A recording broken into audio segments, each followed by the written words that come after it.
mula sa Pilipinas at hindi pa sila tapos. Hinahawakan pa rin yung Lord na claiming Clear 5 mula ito kay Lanzu, pero wala pa rin nangyayari. Tatama dito mula kay Sean. Unang tinamaan! Walang iba kundi ang Sigma Jungler, pero may pares naman mula kay Super Yoshi. Makakataman na rin si Lina pero nawala rin. Ang Lord na to, si Sensui lang ang may tangan ng Retribution skill in Onyx Philippines. Instead, sila pa yung makakapwesto ng maganda dito sa Lord Pit at sila pa yata ang magbaburst down. Handa ba dito ang Twisted?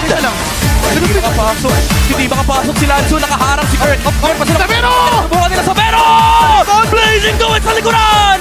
Best Green goes down! I repeat! Best! Lanzu nakatingin pa rin. Naghahanap sila ng potential contest. Aabot. Si Sensui. Binibitawan talaga yung Lord. Lord Dance 101 mula sa Onyx. Go for the engage. Si Lanzu nga rin naman. Pero pumasok dito. Si Sensui. Pero King Kong. Nandiyan Lord pumasok sa Sabero. Pero di pa i-go with the Blazing Duet. Wala siyang bima. Yung mga pangalan mula kay Sean. Ito na. Totoo na. Ready at malala!